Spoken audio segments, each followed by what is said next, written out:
Hey guys, how's it going? What we have here, this is a 1968 2 horsepower Briggs and Stratton that a friend of mine is letting me work on. And I have it all pretty much apart, and I got the block cleaned up as best as I can. And today I just honed it with my honing tool right there with my drill. Looks a lot different than it was before. And the cylinder looked pretty good, but I decided to hone it anyway.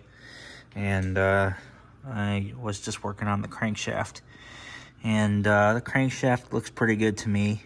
And what I did was, the guy told me to use valve grinding compound to polish the crank, so that's what I did. But before I did that, I did use very, very fine sandpaper just to sand it slightly, very carefully.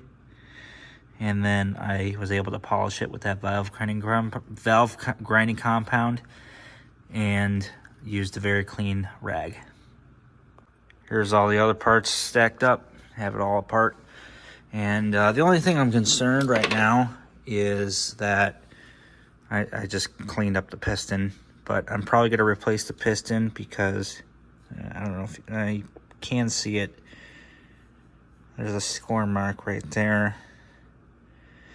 But everything on this is original, 57 years old. But the thing I'm concerned, I don't know if you can see it, but it's pretty scored on the connecting rod and on the cap. There, you can see it a little bit. And the thing is that I don't want to sand it and polish it, because then it'll get bigger, because there's no rod bearings on these Briggs motors, and I don't want to have play on the connecting rod when I bolt it back together. So I'm going to see if I can try to find a new connecting rod. And I'm probably going to order a new piston and new rings. So this is probably going to get all replaced. And obviously new wrist pins. Well, I decided we're going to reuse the old valves. So I put on my valve grinding compound, my suction cup. And I'm going to start lapping.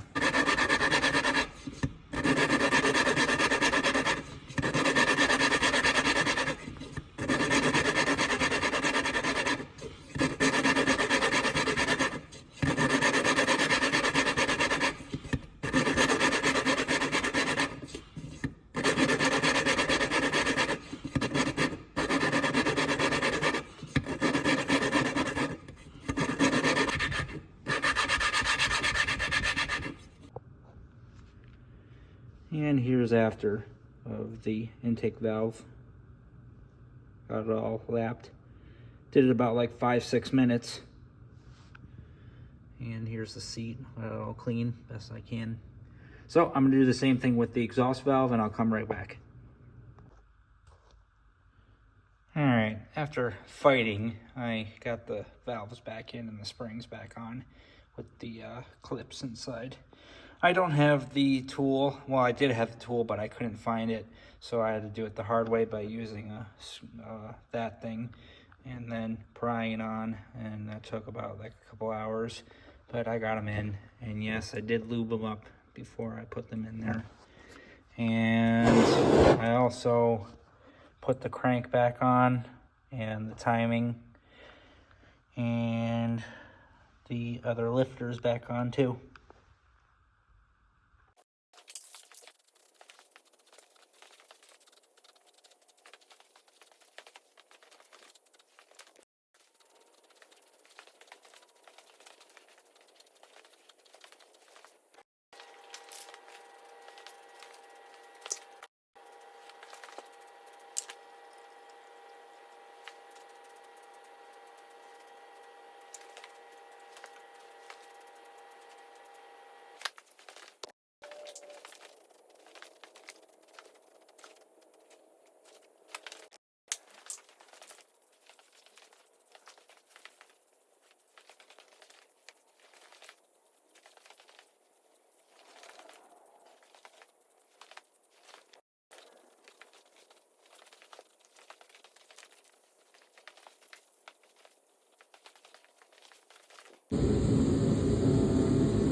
Well, as those parts are drying, we're in luck. I was able to get some parts.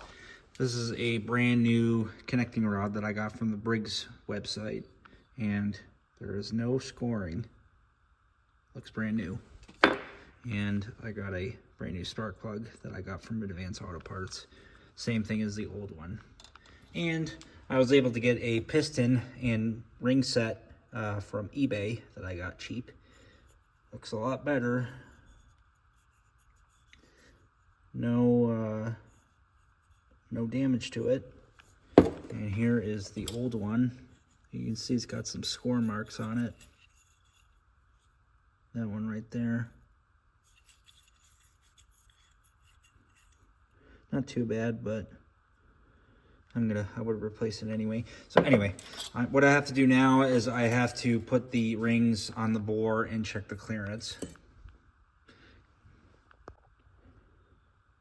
So I'm checking at the third ring, and we're at right about there.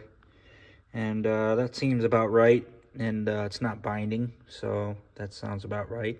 And I checked at Google if what the clearance is for our rings for standard bore for a 2-horse Briggs, and that sounds about right there.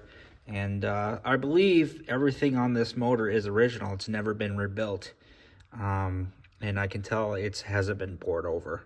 So that's a good sign, because I did buy a standard piston. So yeah, so I'm going to take this ring out, and I'm going to start putting the rings in. We're going to be reusing the wrist pins. Luckily I did not break them when I pulled them out. I did order new wrist pins in case if I did break one, but they haven't arrived yet. So if I do break one today, I can wait till my parts show up tomorrow. So hopefully I won't be able to break these ones. We're going to be reusing this piece.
Okay, so the piston and connecting rod is in, and I torqued it to 100 pounds. So that is all tight, and it's spinning freely. The valves are working freely, and it's not binding. So now I got a new head gasket, and I'm gonna put the head on.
So right now I'm gapping the points, and what you have to do is that you have to use a feeler gauge and put it between the points and condensers like this.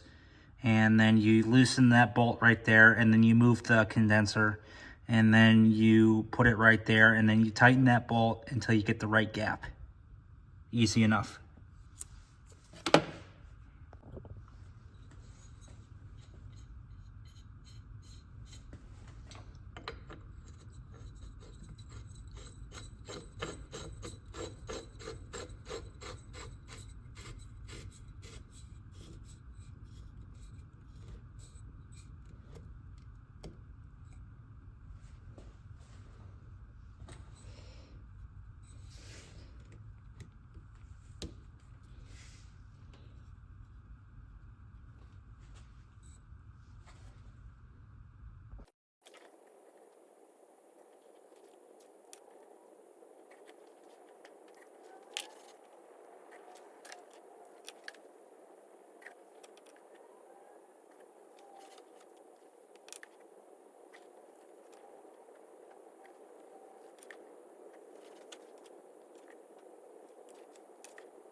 Okay, so I put the flywheel back on, I got this back on, I got that on tight as best as I can.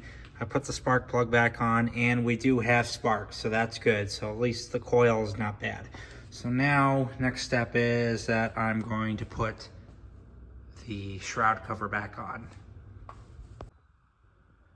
So it's all back together other than the air cleaner, and I have it on the test stand. I did not put gas in it, and I have not taken the carburetor apart yet. I have not touched it.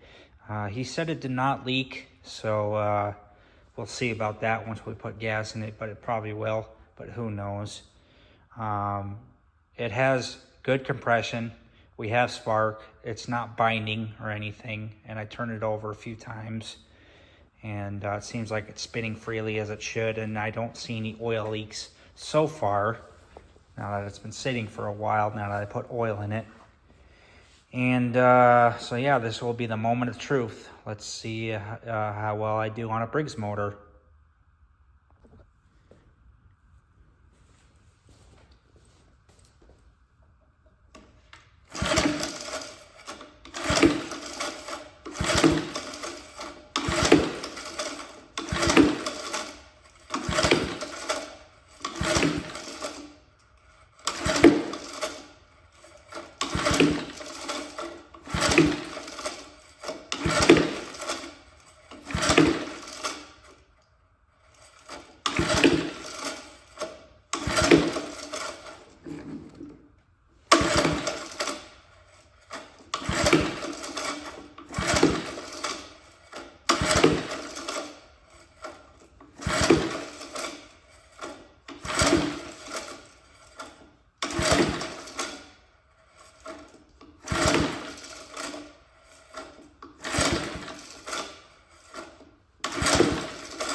Well, it hesitated a little bit. I thought it was going to start in one pull, but apparently not. But it's running.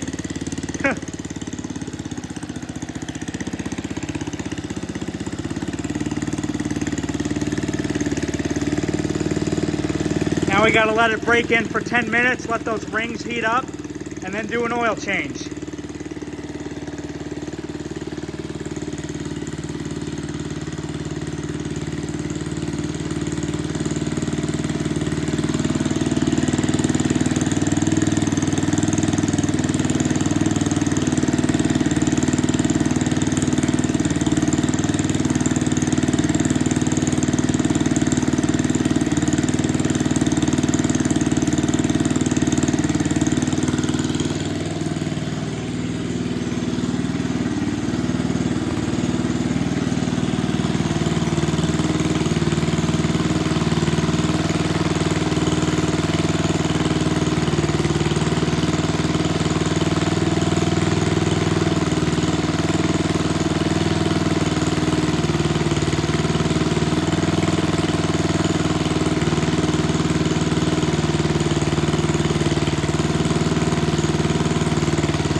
Well, it's been running for about 10-15 minutes and nothing as bad happened yet. I don't see any leaks so far. Seems to be doing fine. I'm really happy.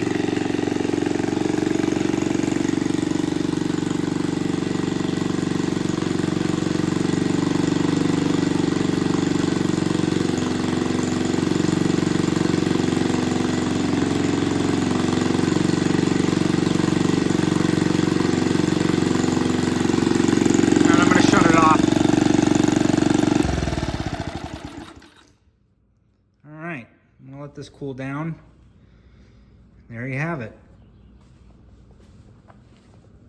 And then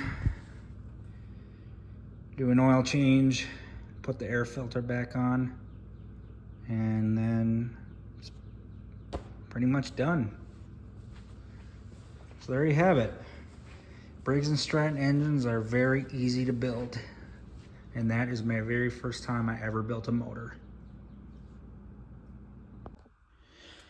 So I have the engine back on the table. The engine is still warm, but now that I had it running for about 15 minutes, and that should be good enough to break it in fully for these motors. On these motors, you gotta only let it run for about like 10-15 minutes to fully break in those rings, and then that's when that you should drain your oil. And so that's what we're gonna do right now.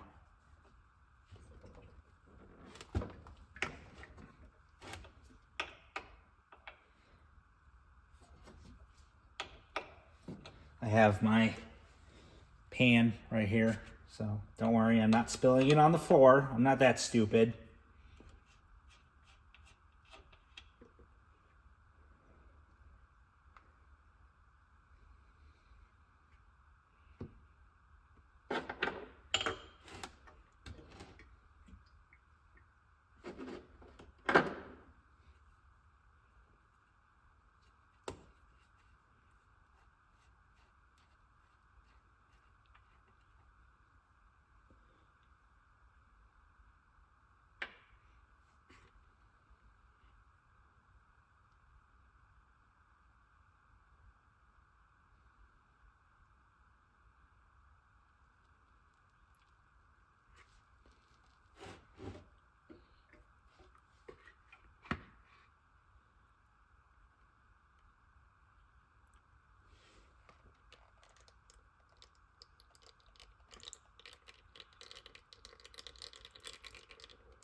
Yeah, so that's the oil. No metal, so that's good. I'm going to let this drain for a while, probably overnight, and then I'll put fresh oil in it.